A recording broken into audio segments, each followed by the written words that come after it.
Microsoft a choisi ce lieu, l'Hôtel O, pour en faire l'Hôtel Xbox One pendant cette période importante pour nous de lancement de la console. On a voulu choisir un lieu emblématique du cœur de Paris, très cosy, vraiment un endroit où on peut inviter les gens qui s'intéressent au monde du jeu vidéo, du journaliste jusqu'au consommateur, et leur faire découvrir la console, mais aussi les jeux. On a 23 jeux exclusifs qui vont sortir sur la console.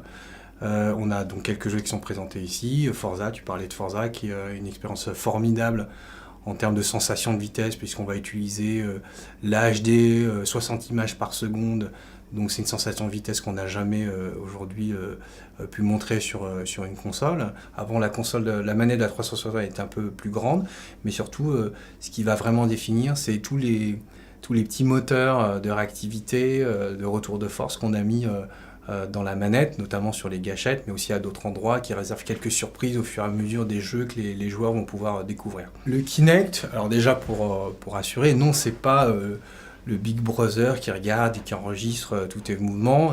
Si tu as envie, si vraiment ça t'inquiète, tu peux toujours le débrancher, la console fonctionnera très bien.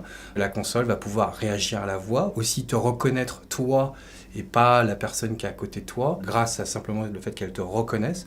Elle va faire apparaître directement sur l'interface d'accueil tous les contenus qui sont soit les contenus que tu as regardé, que tu as utilisé avant, qui peut être de la musique, la télévision, un jeu, mais aussi tous les contenus que tu auras voulu épingler sur ton interface d'accueil. La console Xbox One a cette particularité qu'elle a une entrée HDMI, un peu comme sur une télévision, donc ce qui va permettre de brancher ta box, quel que soit l'opérateur que tu as, directement sur ta console, qui va te permettre de regarder la télévision de la même manière que tu le regardes sans la console, mais en passant par la console. Donc le 22 novembre, tu ouvriras la boîte et tu auras donc la console Xbox One, bien évidemment, le capteur Kinect, une manette, la connectique qui permet de connecter en HD à la télévision, et l'accessoire aussi ultime du multijoueur, donc le casque, et le petit micro associé au casque qui va permettre de discuter avec tes amis pendant tes parties folles de jeux vidéo.